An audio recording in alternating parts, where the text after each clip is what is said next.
모든 사람은 자기가 뿌린 대로 거둔다. 여기에 예외란 있을 수 없다. 우리에게 다가오는 모든 것은 우리 스스로 작동시킨 원인의 결과로서 오는 것이다. 원인은 결과를 낳는다. 그들은 동전의 양면과 같기 때문이다. 한 면만 있는 동전이란 있을 수 없다. 우리에게 다가오는 결과들은 원인 속에 이미 내포되어 있다. 따라서 과거의 행동은 계속 진행되고 있다고 말할 수 있다. 우리가 부딪히게 되는 모든 것은 좋든 나쁘든 우리 자신의 행위들이다. 하지만 그것 또한 우리의 이익을 위해 사용되고 있음은 틀림없는 사실이다. 채무자의 발전을 위해 부채 청산의 상황이 활용되는 것이다. 빚을 갚는 과정에서 역경에 맞서 인내, 용기, 끈기 등을 발휘하게 되는 것이다. 그런데도 사람들은 자기 환경에 대해 끊임없이 투덜거린다. 지금 형편으로는 어떤 것도 할 수 없다. 걱정거리도 너무 많고 일도 너무 많고 부양할 가족도 너무 많다. 이런 것만 없다면 일을 해낼 수 있을 텐데. 이렇게 말하는 사람은 한 가지 사실을 깨닫지 못하고 있다. 그 장애들이야말로 연단의 일부분이며 그것들을 극복하는 법을 가르쳐주기 위해 그의 앞에 놓여진 것이라는 사실을 말이다. 그런 과정을 통해 그는 분명 내면의 잠재된 힘들을 끌어내고 발전시킬 기회를 갖게 된다. 물론 고된 노력과 고통이 필수적으로 수반되겠지만 대신 빠른 진보를 이루게 되는 것이다. 세상에 형벌이나 보상은 존재하지 않는다. 오직 행위에 대한 결과, 유쾌한 것이든 불쾌한 것이든 그런 것만이 있을 뿐이다. 만일 우리가 어떤 식으로든 자연의 균형을 깨트리면 자연은 필연코 우리를 볼모로 하여 다시 균형을 회복시킬 것이다. 우리의 혼은 종종 이번 생에서 어떤 카르마를 받겠다고 스스로 선택한다. 비록 지금 우리의 머리는 그 선택에 대해 까맣게 잊어버렸지만 그러므로 우리가 현재 불평해되고 있는 역경은 우리의 진화를 위해 심사숙고하여 스스로 선택한 바로 그 환경인 것이다. 우리가 평범한 진화 수준을 벗어나 제자의 단계로 들어설 때쯤 자신의 카르마를 지배하고 상당 부분 변화시킬 수 있게 된다. 물론 그렇다고 해서 자신의 몫을 피할 수는 없다. 단지 자신이 얻는 많은 새로운 지식을 통해 새로운 힘들을 다각도로 작동시킴으로써 과거의 업을 자연스럽게 조정해 나가는 것이다. 그는 하나의 법칙에 상대하여 다른 법칙을 작용시킨다. 그래서 자신의 진화에 방해가 되는 힘들을 중화시킨다. 종종 제자는 진화를 가속시키는 수단으로 스스로 고통을 자처한다고 말해진다. 그러나 그것은 적절한 표현이 아닌 것 같다. 그가 하는 모든 일은 신성한 사랑의 채널, 보다 완벽한 살아있는 채널이 되기 위한 것이다. 그 목적을 위해 그는 자신의 진화를 지배하여 가능한 빠른 속도로 잠재된 선을 발전시키고 악을 제거하고자 노력한다. 실제로 그러한 행위가 위대한 카르마의 주님들에 의해 강가되는 법은 없다. 따라서 그에게 보다 큰 진화의 기회를 부여하는 것으로 응답을 보내준다. 하지만 이때 그에게는 어떤 식이 되었든 필연적으로 상당한 양의 고통이 더 부과되게 된다. 깊이 생각해 본다면 그것이 바람직한 일임을 알 수 있을 것이다. 우리들 모두는 크든 작든 악카르마를 갖고 있다. 그리고 그것이 제거될 때까지 고차원의 활동을 하고자 하는 우리 앞에 장애물로 남아있게 된다. 따라서 고급한 진화의 도정에서 우리가 밟아야 할 첫걸음은 악카르마를 소진시키는 것이다. 이런 이유로 상향을 위한 우리의 분투에 대해 위대한 존재들이 보이는 첫 반응은 우리에게 빛을 청산할 기회를 주는 것이다. 그것도 보다 많이 자주 우리가 그걸 감당할 수 있을 만큼 충분히 강하게 단련되어 있기 때문이다. 그렇게 함으로써 우리의 미래 사역의 길을 깨끗이 청소하는 것이다. 부채를 청산시키는 방식은 전적으로 그들의 손에 달려 있다. 따라서 우리는 청산의 과정에서 타인에게 또 다른 고통이 부과되지 않도록 그들이 조종해 주리라 확신할 수 있다. 물론 타인에게 그런 식으로 풀어야 할 어떤 현저한 카르마의 빚이 없을 경우에 말이다. 아무튼 위대한 카르마의 신들은 직접적으로든 간접적으로든 당사자 모두에게 절대적인 정의가 실현되도록 역사한다. 대부분의 경우 죽음의 시간은 카르마의 주님들만에 의해 꼭 언제라고 정해지는 것은 아니다.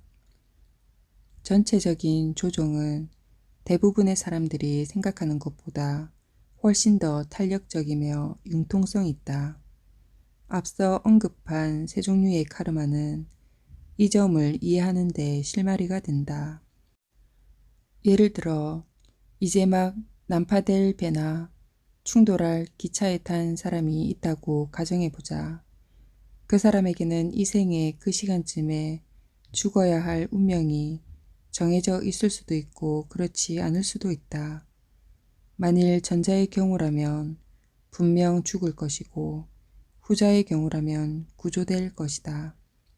그의 생존이 보편적 우주 법칙에 크게 벗어나지 않는 한 말이다. 만일 삶을 더 사는 것이 그의 진화를 돕는다면 그는 아마 죽음을 모면하게 될 것이다. 각각의 삶에는 우리가 반드시 배워야 할 특별한 레슨과 개발시켜야 할 성품이 계획되어 있다. 그러므로 이 생의 목적이 이미 이루어진 경우나 반대로 아무리 오래 살아도 이 생에서 그 목적을 이루지 못할 것이 확실한 경우는 당연히 죽음을 면할 수 없다.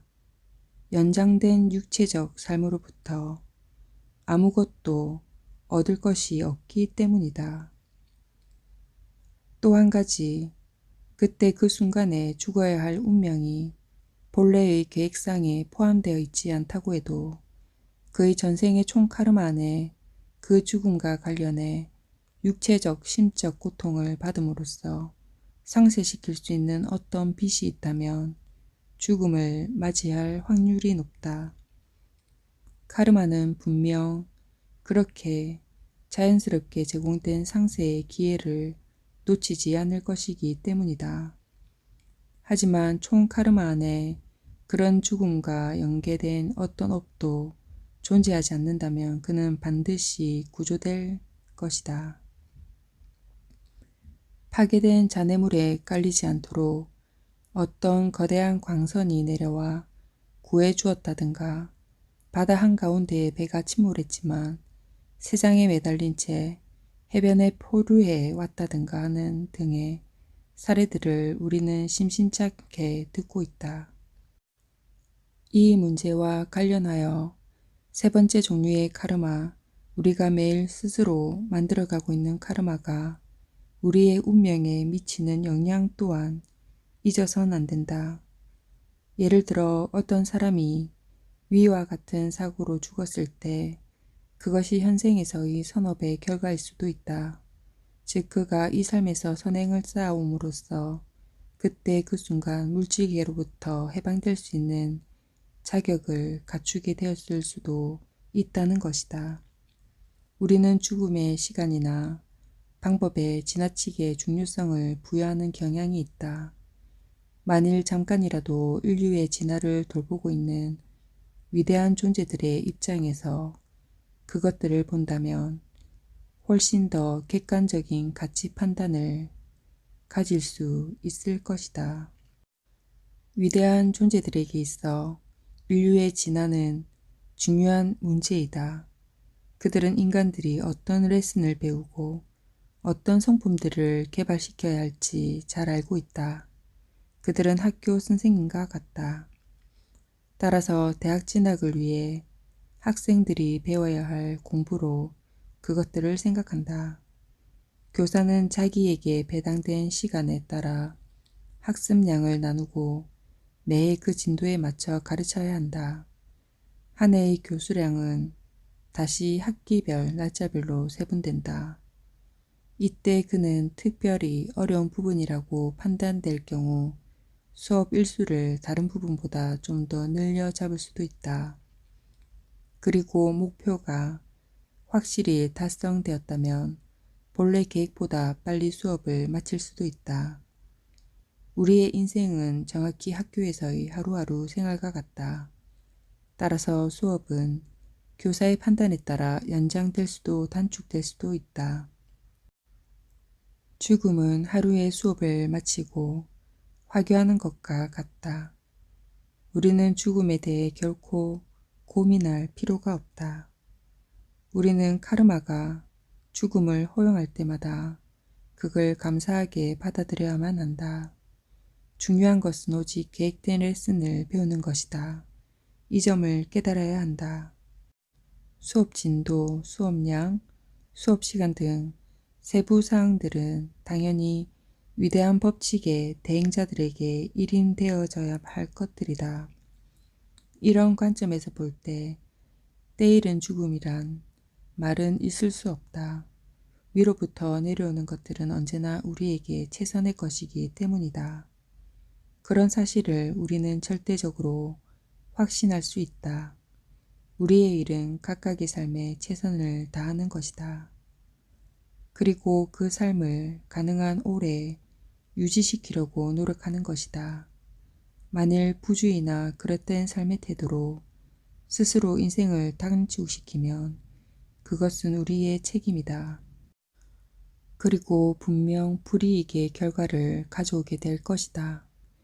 그러나 죽음이 우리의 지배를 완전히 벗어난 어떤 것에 의해 발생한다면 그것은 우리를 위해 유익한 것임에 틀림없다.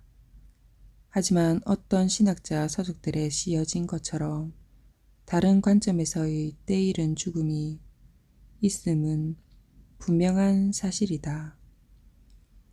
인간은 고령이 되면 욕구들이 사라져가는데 이는 물질계를 떠나기 전에 이미 아스트랄 차원의 작업이 행해지고 있음을 의미한다. 이런 효과는 장기간의 질병을 통해서도 이루어진다. 이런 경우에는 아스트랄 삶이 상대적으로 짧아지며 심각한 고통도 없게 된다. 이것을 우리는 자연의 정상적인 코스라고 말할 수 있다. 그리고 그에 비해 상대적으로 빨리 죽음이 찾아왔을 때 우리는 그것을 때이른 죽음이라 부를 수 있는 것이다.